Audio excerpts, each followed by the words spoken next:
Friends, पाठशाला official में आपका स्वागत है। आज हम जो क्वेश्चन लाए हैं वो यूपी पीसीएस आरओ एआरओ का प्रीवियस क्वेश्चन है, जिसमें पहला क्वेश्चन है कि दिल्ली सल्तनत के किस शासक ने खुद को खलीफा घोषित किया था। देखिएगा, जो दिल्ली सल्तनत का कौन सा शासक था जो खुद को खलीफा घोषित किया था, तो मुबारक खिलजी। कौन था? तो मुबारक खिलजी।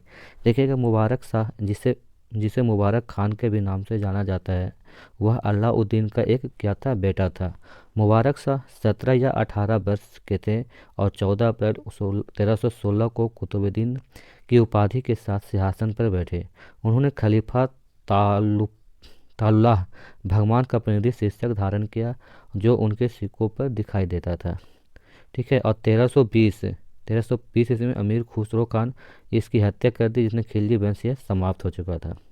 ठीक है। तो दिल्ली सल्तनत के किस शासक ने खुद को खलीफा घोषित किया? तो मुबारक खां। इसका आंसर क्या होगा? मुबारक खां। नेक्स्ट क्वेश्चन क्या है? देखिएगा, नेक्स्ट क्वेश्चन, निम्नलिखित में से कौन भारतीय राष्ट्रीय सेना आज़ाद हिंद फौज से संबंधित नहीं था? तो इसका आंसर होगा बीसी दत्त। क्या होगा? बीसी दत्त। देखिएगा, जो बीसी दत्त भारतीय राष्ट्रीय सेना, जिसे आज़ाद हिंद फौज के नाम से जाना जाता है, वह 1942 में भारतीय राष्ट्रीय द्वारा गठित एक सशस्त्र सेना थी, जो भारत की स्वतंत्रता को सुरक्षित रखने के लिए इंपीरियल जापानी सेना के संरक्षण में थी। ठीक है। सुभाष चंद्र बोस 1943 में दूसरी भारतीय राष्ट्रीय सेना के रूप में जानी जाने वाली कमान के लिए सिंगापुर पहुंचे, जिसे आज़ाद हिंद फौज के नाम से जाना जाता है। 1945 में रशीद अली, कर्नल गुरबख्श सिंह ढिल्ला, कर्नल प्रेम कुमार सहगल और जनरल शाहनवाज खान को ब्रिटिश सेना ने गिरफ्तार कर लिया। आईए ने कैदियों की रक्षा कांग्रेस से भूल भाई देसाई, तेज बहादुर सप्रू, ये आसफ अली ऐतिहासिक लाल किले ऑपरेशन का दल में उपस्थित हुए। तो इसका आंसर क्या होगा? बीसी दत्त। नेक्स्ट क्वेश्चन क्या है? नेक्स्ट क्वेश्चन है, कौन सा कथन 1942 के भारत छोड़ो आंदोलन के बारे में सच नहीं है? तो कौन सा कथन इसमें सच है, नहीं है? तो इसका नेतृत्व महात्मा गांधी ने किया था। तो ये बात सही है कि महात्मा गांधी ने भारत छोड़ो आंदोलन का नेतृत्व किया था, और इसी आंदोलन में महात्मा गांधी जी के द्वारा करो या मरो का नारा दिया गया था। सेकंड है, कांग्रेस को अवैध निकाय घोषित किया गया था। तो ये भी सही है। यह एक स्पष्ट आंदोलन था। तो यह भी सही है। यह एक अहिंसक आंदोलन था। तो अहिंसक आंदोलन नहीं था, यह हिंसक आंदोलन था। क्या था? हिंसक आंदोलन। तो आंसर क्या होगा? थर्ड। देखिएगा, क्रिप्स के जाने के बाद जो गांधी ने ब्रिटिशों की वापसी और किसी भी जापानी आक्रमण के खिलाफ एक अहिंसक आंदोलन का आह्वान करते हुए, ठीक है, एक एक प्रस्ताव तैयार किया। वर्धा में CWC की बैठक में 14 जुलाई 1942 के संघर्ष पर विचार किया। 8 अगस्त 1942 को बॉम्बे के ग्वालियर टैंक में कांग्रेस की बैठक में भारत छोड़ो प्रस्ताव की पुष्टि की। गांधी ने सावधानीपूर्वक व्यक्तिगत सविनय अवज्ञा आंदोलन और सत्याग्रह संगठनात्मक सुधार लगातार प्रचार अभियान के माध्यम से गति का निर्माण किया था। तो इसका आंसर होगा, यह एक अहिंसक आंदोलन था। नेक्स्ट क्वेश्चन क्या है? देखिएगा, निम्नलिखित में से किस अधिनियम के द्वारा भारत परिषद को समाप्त किया गया? देखिएगा, जो भारत परिषद को समाप्त किया गया था, जो भारत सरकार अधिनियम 1935 के द्वारा भारत परिषद को क्या किया गया था? तो समाप्त किया गया था। देखिएगा, जो भारत सरकार अधिनियम 1935 भारत सरकार अधिनियम अगस्त 1935 में ब्रिटिश संसद पर पारित किया गया था। इसके क्या क्या मुख्य प्रावधान थे? यह अधिनियम में अखिल भारतीय महासंघ की स्थापना की गई।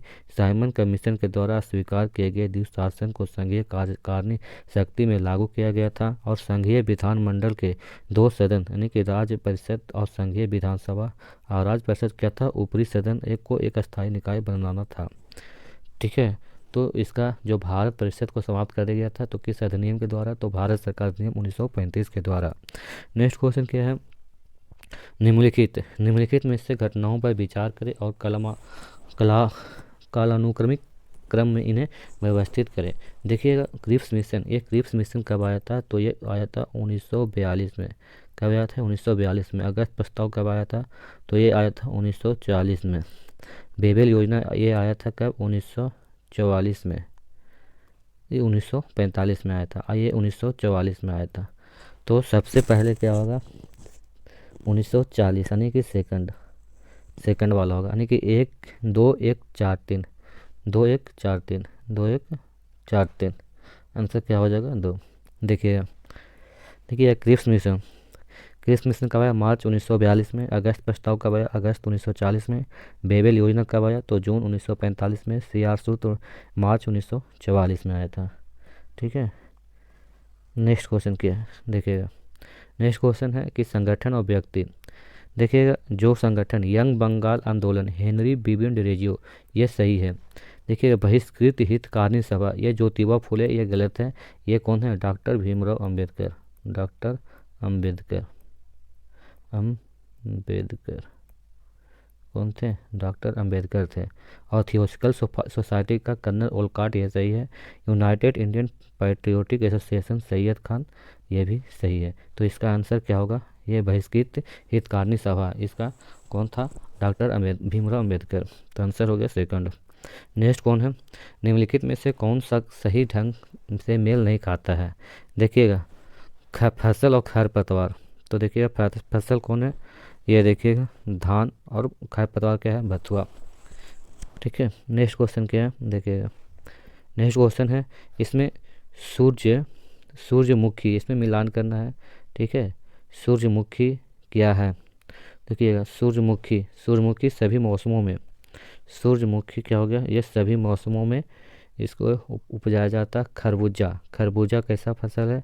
तो ये जायद फसल है। कैसा फसल है? जायद। खरबूजा हो गया, ककड़ी हो गया, खीरा हो गया, सब क्या है? जायद फसल है, यानी गर्मियों में। कपास कैसा फसल है? तो ये खरीफ फसल है। और अलसी क्या है? तो ये रबी फसल है। तो यहाँ पर ये देख लीजिए। नेक्स्ट क्वेश्चन क्या है? नेक्स्ट क्वेश्चन है, फॉर्च्यून इंडिया की 500 कंपनियों की सूची के अनुसार 2019 में सबसे बड़ी निगम कंपनी कौन थी? तो रिलायंस इंडस्ट्रीज लिमिटेड। देखिएगा, फॉर्च्यून पत्रिका दिसंबर 1919 में अपनी फॉर्च्यून इंडिया की 500 कंपनियों की एक सूची जारी की, जिसमें मुकेश अंबानी के नेतृत्व वाली Reliance Industries Limited, Indian Oil Corporation, ओईसी पीछे छोड़ते हुए इस सूची को सबसे ऊपर हैं। REL 10 वर्षों का भारत में सबसे बड़ी निगम बनने वाली पहली निजी स्वामित्व वाली कंपनी है। तो इसका आंसर होगा Reliance industry limited. Next question क्या है? नेक्स्ट क्वेश्चन देखिएगा, अमेरिकी आधारित think tank population review report 2020 के अनुसार निम्नलिखित में से कौन सा कथन सही है? 2019 की जो भारत की GDP था, जो 209 लाख करोड़ थी, ये सही है। ठीक है, भारत की दुनिया का 5वीं सबसे बड़ी अर्थव्यवस्था के रूप में उभरा था, ये भी सही है। भारत ब्रिटेन और फ्रांस जैसे देशों को से आगे निकला था, तो ये भी सही है। तो इसका आंसर होगा 1 2 3। नेक्स्ट क्वेश्चन क्या है? नेक्स्ट क्वेश्चन देखिएगा कि नीचे में 2 कथन, एक कारण दिया गया है। कथन में क्या है कि लखनऊ का डिफेंस एक्सपो, ठीक है, एशिया का सबसे बड़ा एक्सपो था, ये सही है। और इस एक्सपो का आयोजन भारत के उभरते विनिर्माण केंद्र के रूप में दर्शाने जाने का, ये दोनों सही लग रहा है। मैं दोनों सही है, तो ये दोनों सही। आर्य का क्या कर रहा है? व्याख्या कर रहा है। नेक्स्ट क्वेश्चन क्या है कि इसमें मिलान करना है। कॉर्पोरेट दर कितना है, आयकर कितना है, शुल्क कितना और केंद्रीय उत्पाद शुल्क कितना है? देखिए, कॉर्पोरेट दर कितना है? 18% है। ठीक है, आयकर कितना है? 17%, सीमा शुल्क 4%, और केंद्रीय शुल्क कितना? 7%। देखिए, नेक्स्ट क्वेश्चन क्या है? नेक्स्ट क्वेश्चन, आनुवांशिक उद्योग में शामिल नहीं है। तो आनुवांशिक उद्योग में कौन सा शामिल नहीं है? तो कृषि। आनुवांशिक उद्योग में कृषि शामिल नहीं है। देखिएगा, आनुवांशिक अभियांत्रिकी के आनुवांशिक सामग्री, DNA और RNA के रसायन विज्ञान के बदलने की तकनीक शामिल है। इस प्रकार मेजबान जीव के व्यक्तिगत ऊपर में परिवर्तित करते हैं। आनुवांशिक अभियांत्रिक तकनीकों का पूर्ण संयोजन, DNA का निर्माण, जीन क्लोनिंग और जीन स्थानांतरण का उपयोग शामिल है। इस सीमा में भेजे गए बिना केवल वांछित जीन को एक समूह में अलग भेजने की अनुमति देता है। तो इसका क्या होगा? आंसर कृषि होगा। नेक्स्ट क्वेश्चन क्या है? नेक्स्ट क्वेश्चन है कि भारत के निम्नलिखित में से कौन सी नदी 2 बार कर्क रेखा को काटती है? देखिएगा, 2 बार जो कर्क रेखा को काटती है वो माही नदी है। और मकर रेखा को जो 2 बार काटती है वो लिम्पोपो नदी है। ठीक है, लिम्पोपो नदी। तो इसका आंसर क्या होगा? माही नदी। देखिए, माही नदी भारत की एकमात्र ऐसी नदी है जो 2 बार कर्क रेखा को क्या करती है, प्रतिच्छेदित यानी काटती है। पहली बार यह मध्य प्रदेश में और प्रतिच्छेदित से करती है और राजस्थान की ओर बहती है, और दूसरी बार गुजरात में प्रवेश करते समय वहाँ पे प्रतिच्छेद करती है। तो कौन सी नदी कर्क रेखा को 2 बार काटती है, तो माही नदी। निम्नलिखित में से निम्नलिखित में से किस जनगणना के वर्षों को भारत के जनसांख्यिकीय इतिहास में ग्रेट डिवाइडेड के रूप में जाना जाता है, तो इसका आंसर होगा 1921 ईस्वी को। नेक्स्ट क्वेश्चन क्या है, तुलबुल परियोजना किस नदी पर है, तो तुलबुल परियोजना है जो कि झेलम नदी पे है। किस नदी पे है, तो झेलम नदी पे है तुलबुल परियोजना। देखिएगा, तुलबुल परियोजना एक नेविगेशन लॉक कम कंट्रोल संरचना है जो भूलर झील के मुहाने पर है। भूलर झील भारत की सबसे मीठे पानी की झील है, और जो कि कहाँ है, झेलम पर है। यह जम्मू और कश्मीर लोगों के माल परिवहन आवागमन के लिए एक महत्वपूर्ण साधन प्रदान करता है। देखिएगा, नेक्स्ट क्वेश्चन क्या है, देखिएगा, निम्नलिखित कथनों पर विचार कीजिए और नीचे दिए गए कूट में सही उत्तर। रिहान बांध सोन नदी का एक सहायक नदी है, तो ये सही है। इसमें हीराकुंड बांध महानदी पर स्थित है, ये भी सही है। तुंगभद्रा परियोजना आंध्र प्रदेश और कर्नाटक का एक संयुक्त उद्गम है, ये भी सही है। मैथान बांध बराकर नदी पर स्थित है जो दामोदर नदी के एक सहायक नदी, तो इसमें चारों सही है। ठीक है, इसमें देखिएगा नेक्स्ट क्वेश्चन क्या है कि भारत सरकार द्वारा राष्ट्रीय हरित हरित अधिकरण एनजीटी की स्थापना किया गया था, वो कब किया गया था, तो 2010 में किया गया था। देखिएगा, पर्यावरण संरक्षण और वनों के प्राकृतिक संसाधनों के संरक्षण संबंधी मामलों के प्रभावी एवं त्वरित निपटान के लिए राष्ट्रीय हरित अधिकरण अधिनियम 2010 के तहत 18 अक्टूबर 2010 को राष्ट्रीय हरित अधिकरण की स्थापना की गई। नई दिल्ली इस अधिकरण की बैठक का प्रमुख स्थान है, जो भोपाल, पुणे और कोलकाता और चेन्नई अधिकरण की बैठक के अंत 4 स्थान होंगे। तो भारत सरकार द्वारा राष्ट्रीय हरित अधिकरण एनजीटी की स्थापना तो 2010 में किया गया था। नेक्स्ट क्वेश्चन है कि देश और लौह अयस्क का उत्पादन देश कौन कौन है। देखिएगा, कजाखस्तान, ये कारांगांडा, ये सही है। यूक्रेन, त्रिवाईराग, ये भी सही है। जर्मनी में क्या है, एक रूर प्रदेश है। ठीक है, रूर प्रदेश, जिससे कि प्रथम विश्व युद्ध में मित्र राष्ट्रों ने इस क्षेत्र को क्या किया था, बांट लिया था आपस में। तो इसका यहाँ पे नॉर्मंडी नहीं रूर प्रदेश होगा, तो इसका आंसर क्या होगा, थर्ड। क्या होगा, थर्ड। देखिएगा, जर्मनी में क्या है, रूर प्रदेश होगा। देखिए, नेक्स्ट क्वेश्चन क्या है,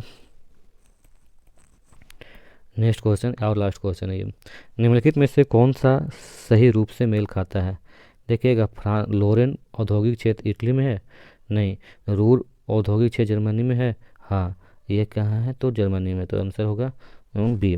देखिएगा, लोरेन औद्योगिक क्षेत्र कहाँ है, तो फ्रांस में है। रूर कहाँ है, तो जर्मनी में है। ब्रिस्टल औद्योगिक क्षेत्र कहाँ है, तो इंग्लैंड में है। और सैक्सोनी औद्योगिक क्षेत्र कहाँ है, तो जर्मनी में है। ठीक है, ये 20 क्वेश्चन है, ये प्रीवियस ईयर में क्वेश्चन पूछे गए हैं सारे। इसे रिवाइज करें, बार बार वीडियो को देखें। धन्यवाद।